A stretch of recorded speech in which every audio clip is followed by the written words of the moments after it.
By default, the ribbon is in an expanded or pinned state so that you can see all of the command buttons under each tab. However, you do have an option of collapsing the ribbon. Now, there are many ways to do this.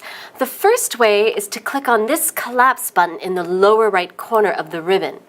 As you can see, the command buttons are no longer visible. Only the tabs are visible.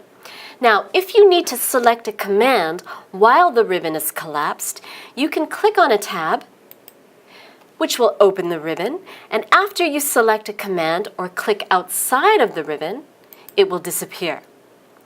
Now, if you want to expand the ribbon, you can click on a tab and then click on this pin button in the lower right corner, which will keep the ribbon pinned into place. In other words, it'll return back to an expanded state. Now, another option for collapsing the ribbon is to double-click on the active tab. So in this case, the Home tab is the active one, so I will double-click on it, and the ribbon will collapse.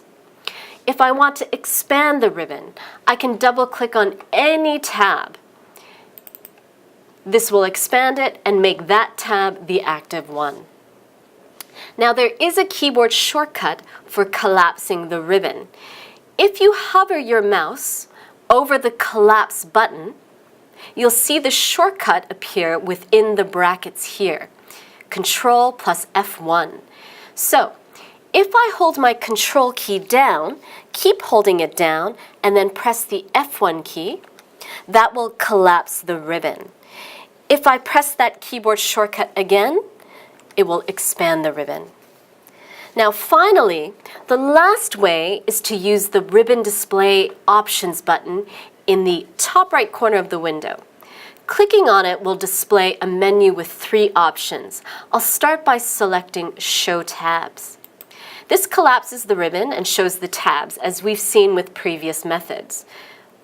Now I'll go back to the menu and select Show Tabs and Commands, and this expands the ribbon. Now the other option, which you have not seen before, is the Auto Hide ribbon. This will make all components of your interface disappear. Now, if you need to access your ribbon, just place your cursor at the top and a blue bar will appear. Click on it and the ribbon appears. Now, once you select a command button or click outside of the ribbon, it will disappear. Again, to expand or pin the ribbon, click on that Ribbon Display Options button and then select Show Tabs and Commands. So as I've mentioned in a previous video, there is always more than one way of doing something in Word. So play around with all of these methods and eventually you'll develop some preferences. Now, if you're curious, I like to double-click on the tab or use the keyboard shortcut.